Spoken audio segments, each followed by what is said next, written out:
the first question is for him.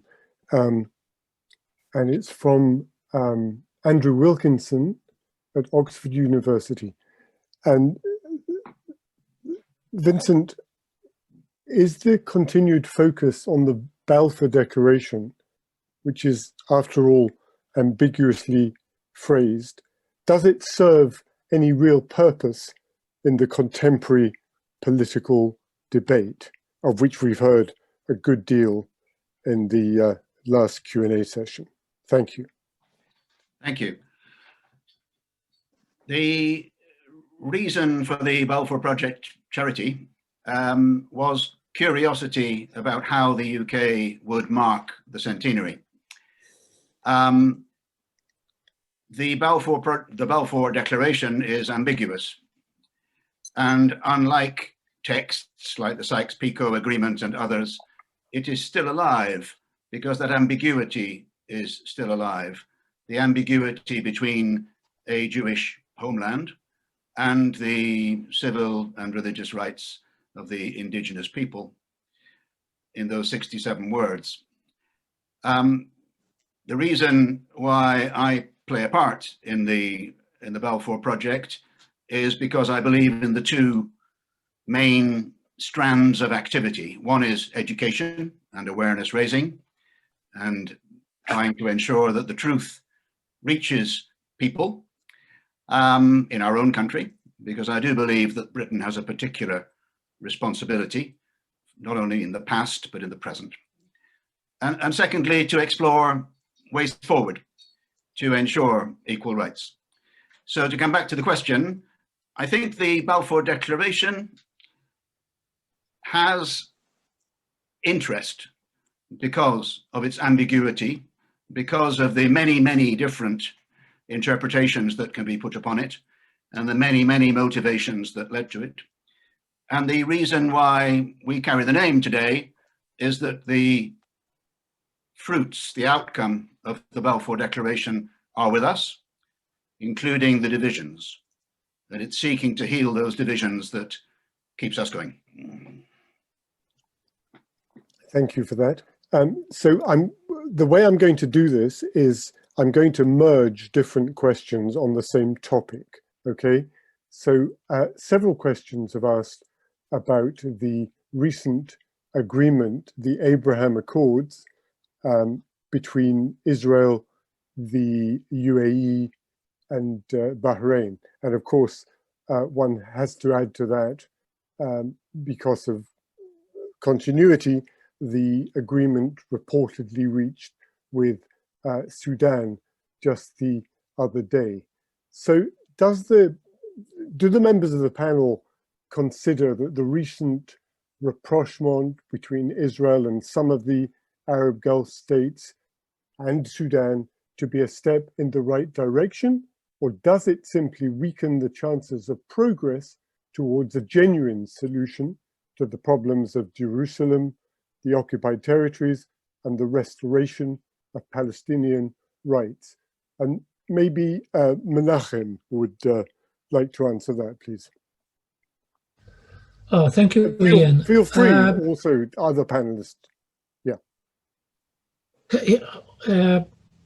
In my view, it is a major event in the Middle East history and also in the Arab world.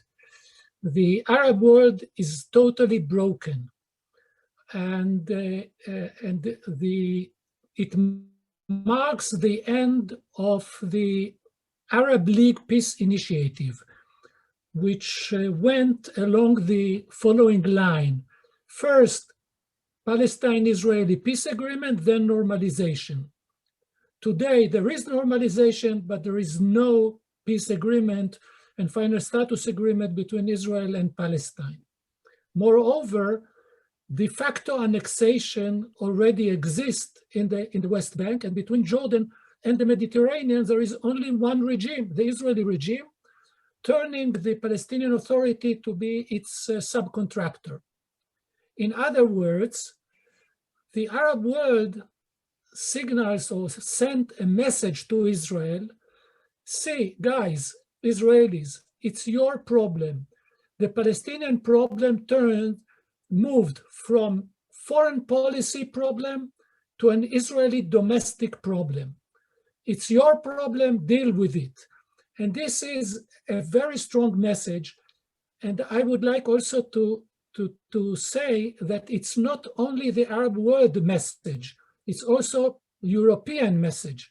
The Europeans do nothing alone to impose on Israel withdrawal from the occupied territories and solve the problem along international law provisions. So it is first and foremost Israeli problem, domestic problem, and it is a real headache, much greater than a foreign policy problem. Okay, any other comments that on that question? No? Okay. Yes, Vincent, please. Just swiftly, because I know we have many questions. Sure. I know that the Palestinian view is that these normalizations are a stab in the back. It has to be said that the normalization process in the political sphere downgrades the Palestinian question, which is the wrong thing to happen. The Palestinian question urgently needs to be addressed, the question of Palestinian rights. The normalization process puts bilateral relations first. I would add one point about the Palestinians, and it is, I make it with great humility, but the fact that parts of the Arab world have gone unilaterally forward with normalization of relations with Israel is something that any Western country which has already recognized Israel cannot object to. There can be no objection to another country recognizing a country that we have long ago in 1950 recognized. So that's the UK government position. But I would offer one very humble word of advice to the Palestinian political leaders, which is to find a way, ideally through elections in the next 6 months, to unite on a platform of opposing the occupation and working together to end it, because visibly the Palestinian voice is weaker by its division. There's been quite a strong response in terms of questions to Alistair Burt's call for bold moves by both sides, including the Palestinians. So, for example, Haneen Abu Salim asks Alistair Burt, what bold moves are expected of the Palestinian leadership? Now, I know Alistair is not on the panel, but you know, let's try and imagine. I mean, Vincent, you called for elections to the Palestinian Authority, I think also for Palestinian reconciliation between Hamas and in the Gaza Strip and the PA in Ramallah. William Patey has suggested that one of the outcomes of the normalization agreements reached recently which should be a revised version of the Arab Peace Initiative. Any thoughts on that, anybody? If I may chip in quickly, Sure. I know that there is thinking about some revival of the Arab Peace Initiative, and I heard what Menachem said about its demise. Some way of reviving the Arab Peace Initiative with Palestinian support to achieve more Arab unity than we now see. The objection by Israel when they did not pick up the Arab Peace Initiative in 2002 was partly that it was a take it or leave it offer. Recognize the Palestinian state, end the occupation, and we will normalize. There may be a way through Arab diplomacy and Arab pressure to revive something of the Arab peace initiative. When we talk about boldness, may I mention one bold act by our own government that may or may not appeal to Alistair? I would say two things. One, the British government should talk to Hamas. We talk to people we don't like. We've done it for a long time. I think we should talk to Hamas. And secondly, we should undertake as a government that we would respect the outcome of any Palestinian election, regardless of who wins. So there's a question from Mike Joseph. Daniel's been trying to come in. Danny's been trying to come in for some time. Sorry, Danny. Seidemann, he's on this panel. Oh, I see. I didn't realize he was with us. I'm sorry. Please, Danny, go ahead. Yeah. I can't see you, that's all. Quite all right. Good to see you. The head of the Italian Communist Party under Mussolini, Antonio Gramsci, said, the old world order is dead, the new world order is struggling to be born. Now is the time of monsters. This is the time of monsters. We don't know how the world works anymore.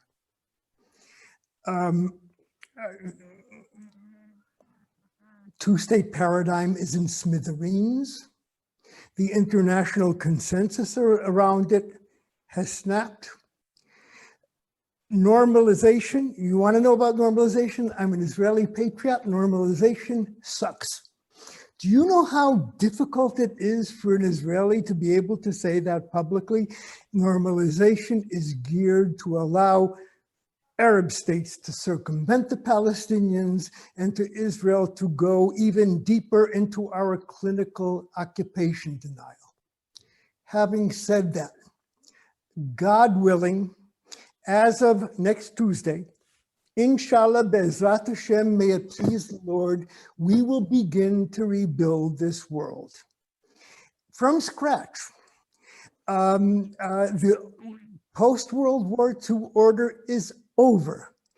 And what can be done on Israel-Palestine will be a function about how that new order is rebuilt. It won't be the highest priority, but it won't be the lowest one. And we need to look at the possibilities. Normalization is here to stay. I wish it were otherwise. I wish it were something that could incentivize my compatriots to do what we have to do and end occupation. Sorry, life sucks, then you die. Is there a way that we can harness normalization, stand it on its head, engage the normalizing countries so that we may rebuild a credible political process, the goal of which is ending occupation? I don't know how to do that. Nobody knows how to do that. But we have to start thinking about that now. And it's not impossible. It's absolutely essential. Don't blame those who don't have easy answers. But if you're asking about normalization, I really wish it didn't exist. And I see no alternative but to see how can we make this less than the disaster that it is. There are many questions about the two-state solution and whether it's even realistic at this stage. So for example, is Israel, Nina Bevan asks, is Israel likely to accept a one-state solution which will change the demographics in the way it will? Another question is to Daniel Levy. It's relevant, even though Danny is not here. If the political reality as it is irreversible, as you stated, what is the alternative for the Palestinians? I could go on and on and on, but there are many questions about the death or the perceived death of a two-state solution. Is there any way, particularly Menachem and Daniel, to achieve a one-state solution, which is, of course, as you know very well, is increasingly fashionable? Is there any way to achieve it? Also, I need also to participate as a Palestinian. I mean, I Ahlan wa just, sahlan. Ahlan bik, thank you. I didn't you either, sorry. Sorry for that, but first of all, I mean, I wish that we have more Palestinians, professors, academic who can answer some of the questions. I'm as a journalist and activist, some of the questions is really hard for me to answer, especially that some of the questions is really politics, and I prefer not to sometimes put myself in a situation where I can talk on behalf of the politics. But as a Palestinian who was born and raised in East Jerusalem, and as an activist in my community, there's the answer about one state or two state solutions. I was thinking personally, with also people around me, that the two-state solution can be a solution, maybe for the last 10, 15 years. For me personally, I felt that in one-state solutions, I don't think that we can have an equal rights with Israelis. From what I see, the difference in dealing with Palestinians and Israelis in East Jerusalem, the way how the Palestinian neighborhood is different than the Israeli and the Jewish communities, the way how the municipality is treating Palestinians in East Jerusalem, the way how everything. I mean, we have two different separated neighborhood in or communities in East and West Jerusalem. I don't think that one state solution can work and can exist, especially that we are not used. I mean, we never felt as Palestinians that we can live in an equal life here. I never saw that the Israeli government and the municipality and everything here treats Palestinians and Israelis. I was thinking that two-state solutions can work. Until I was touring with, working with different groups and touring with them in the West Bank, and I was like, kind of like document the situation, the real situation on the ground. There's no way for a Palestinian state to exist once we have settlement all over the West Bank. Once we have in each hill or mountain, we'll have a settlement, or like at least like some of them in new settlements, or like expanding the settlements, and sometimes trying to link between two settlements to be one, like big and large. So if you just have the chance to go from Jerusalem to Ramallah or to Nablus, on the way, on the two sides, you will find settlements all over the West Bank. How can a Palestinian state exist once there's no link between the cities, between the places in the West Bank? I mean, it's really hard. I can't see this. And on the other hand, I was thinking that in the last, like, I was like watching and trying to understand the negotiation between the Palestinians and the Israelis for the last 30 years. I mean, for a normal Palestinian, what happened? Anything was changed in our life?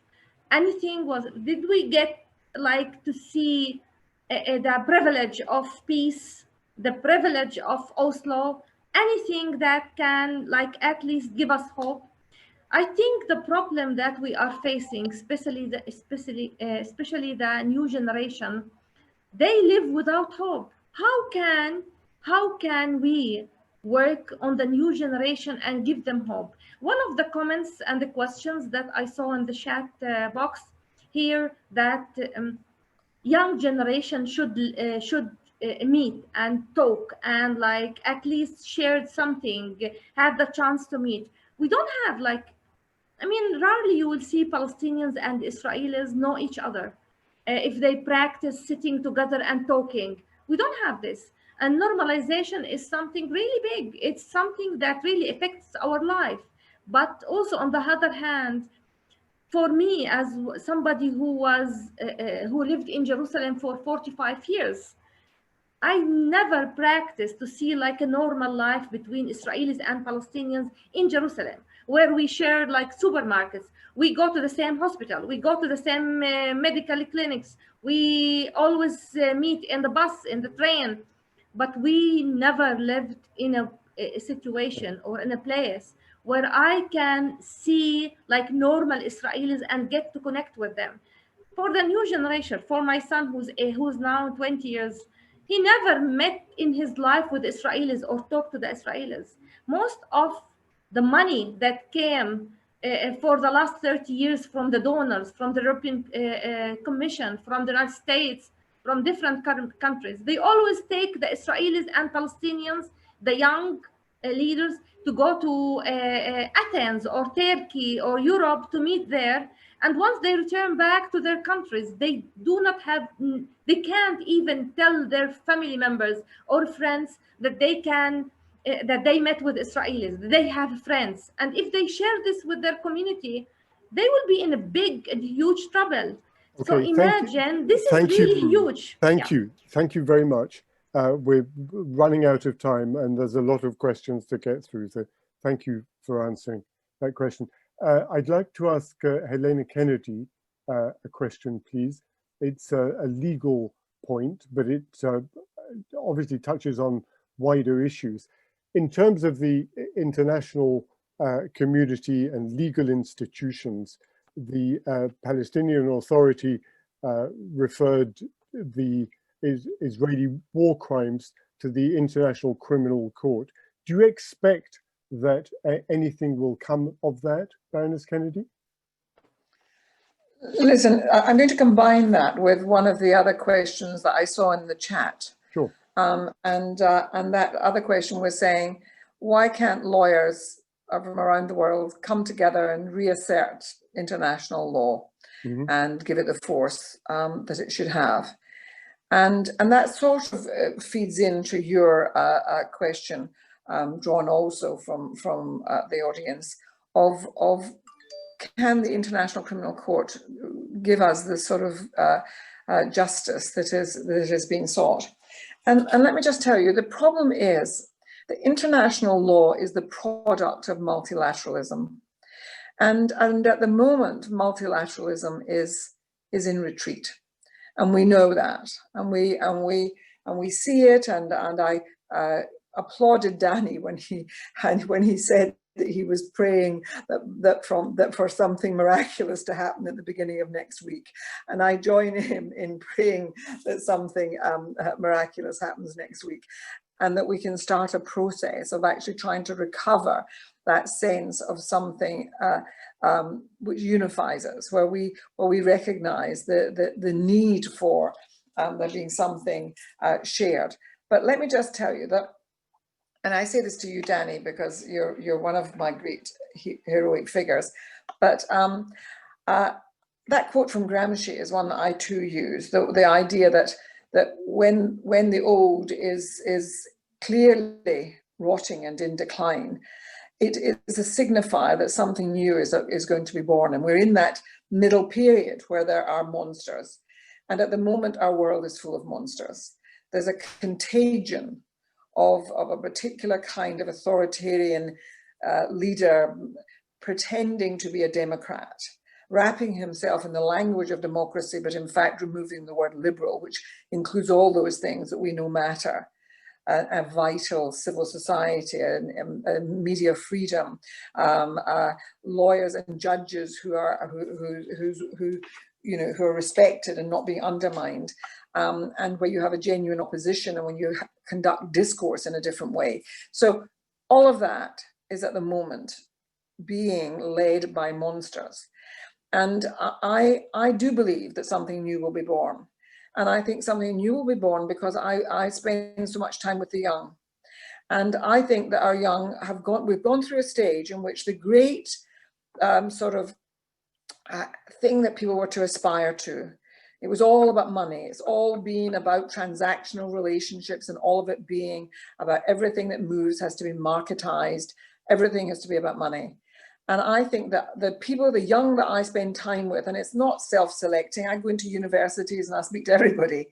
I do think that people want things to be much more values driven. They do want decency. They do want to respect people's humanity, irrespective of who they are.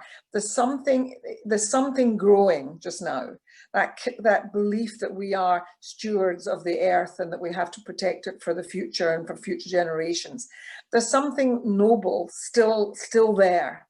And I believe in that. And I think something new will be born. So I'm not going to accept the idea of normalization. And so what I do think is, I happen to, I see this thing on the side, and I know the pain that Palestinian people have experienced. I also know that there are many decent Israeli folk too. And I actually do believe that I don't believe that you can have a one-state solution just now. I really don't, because I think people are still too fearful. There's still too much anxiety. People need to feel the sense of themselves as able to run things for themselves before they can ever think of it all coming together. So I don't believe that you can have a one-state solution, and you're being sold that idea sometimes to distract you from the practicalities of getting things sorted now. I happen to agree with Vincent. I think that you have to come together. If you're divided, if you have Hamas and Fatah at each other's throat, you will never, ever be able to speak with one voice about the self-determination of Palestinian people and the right that they should have to a state of their own and so on. And so I think that something has to be done around that.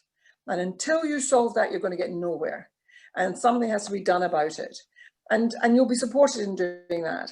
But you mustn't see all Israelis as being the evil monster that we, and you mustn't imagine that there isn't a possibility of having a conversation with people that could be different. And so, you've got at this table and this panel two wonderful Israeli men, and I know many people who are human rights lawyers and human rights activists who live in Israel. So please believe that there are people just like you and me and all of us who want something different, and to believe in the possibility of that. Thank you very much. But it has to start small, and it has to start with the unification of the Palestinian movement to create change. Rula, would you like to respond to that briefly? Rula? Would you like to respond to that? No, I was reading the comments and trying to answer the comments. I wasn't really 100% hearing. So predictably, there are a couple of questions about the issue of a very toxic issue and divisive, of course, about anti-Semitism. How can there be a full international debate when organizations and individuals are afraid to criticize the Israeli state and its actions because they're afraid to be called anti-Semitic? That combines several questions. Any thoughts on that? I'd like to say something. I'd like to say something to something, not to stop being so literal. And it may be because for some people we're talking in a language that is not someone's first language. No one's suggesting that Israelis are monsters any more than Palestinians are monsters. It's a metaphor that Gramsci used, which is that people end up in leadership who are not going to produce what the people need. It's not literal. And nobody's suggesting that either Palestinians or Israelis are monsters. We're talking about methods of governing which are not bringing out the best in people and which rely upon otherness so that you have enemies and people are seen as being blanketly written off. That is never going to cure problems. But you mustn't be so literal when people are talking. This is a metaphor for talking about the state of our world just now. It's not in a good place generally. I'm not talking even about the Middle East. Try to think bigger and see that our world is not in a good place. And each of these people who are leading countries are giving encouragement to the other. And that's why Danny's saying, let's hope for change on next Tuesday, because the dominoes start to fall when people are not supported by people who really don't believe in multilateralism, who don't believe that our world is one which we have to build together. We have to find better language for talking together about these problems. Any other responses to that question about anti-Semitism? Yeah, if I may, first of all, rely on your Jewish colleagues. There is a lot of abuse of the term anti-Semitism to delegitimize what is legitimate criticism of Israel. But I want to give you a nasty example. A few years back, in a conversation I had with a minister in the UK, I was told, there's never going to be peace because the Jews own the Congress and the press. That's anti-Semitism. Had he only said, because it invokes imagery that goes back centuries about diabolical Jews. Had he only said, we are confronting enormous challenges because of the disproportionate influence of the Israel lobby on the Congress and its influence in the media in the United States, I couldn't fault that. Now, it's difficult to make the distinction. I am appalled by the way that the term anti-Semitism is being abused to absolve Israel from accountability. It's bad for Israel, it's bad for the Jewish people, it's bad in general. It does not tar us with anti-Semitic charges, it whitewashes anti-Semitism. On the other hand, it is important to recognize those occasions clinically when imagery is invoked which derives from century-old anti-Semitic tropes. It's there. It's there on the left, it's there on the right. I will be the first to help anyone to deflect unjustified accusations of anti-Semitism. I have no doubt that most of the people here would join me in combating what is genuine anti-Semitism, which regrettably still exists. This is the last question I think that we have time for. It's from Richard Burden, MP, responding to Alistair Burt. You were right to say that we cannot simply accept the continuation of the status quo. However, the maintenance of the status quo suits the Netanyahu government. Don't there continue breaches of international law, demolitions, accelerated settlement, building, etc., need to be shown to have consequences if they are to be persuaded to change course? As the UK government has been unwilling to endorse actions that have been put forward to demonstrate such consequences by outlawing business deals with settlements, or at least assisting the UN's publication of a database of companies complicit in breaches of international law, how can the British government be persuaded to be more assertive and keep in defense of international law and the survival of a two-state solution? I think that's one for Vincent, given his professional experience. Thank you. I'll try and be brief. A large number of MPs wrote to the Prime Minister talking about sanctions against Israel in the event of annexation. That was deliberate. It wasn't followed by the government. The government used its machine to say to Israel, annexation is wrong. Annexation is suspended. I come back to one of Daniel Levy's points about accountability, which is also, I think, Helena's point. The Israeli government, and I'm talking specifically about the Netanyahu government, needs to be accountable for its actions. And if accountability leads to consequences, that's a logical process, because persistent breaches of international law, and there have been such persistent breaches, they need consequences, and the consequences are for government to determine, but sanctions is one of them. If you look at the comparison between Russian annexation of the Crimea and the outcome now. May I add one more point, which is about validation of the other people. There are two national movements in this conflict.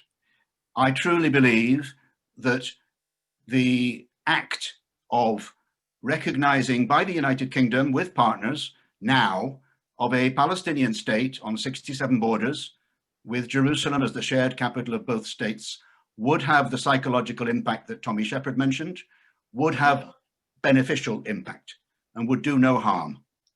I am still an advocate of that, almost regardless of what comes in terms of any negotiated outcome. I believe that parity of esteem between the two peoples requires the UK to recognize the Palestinian state on those lines.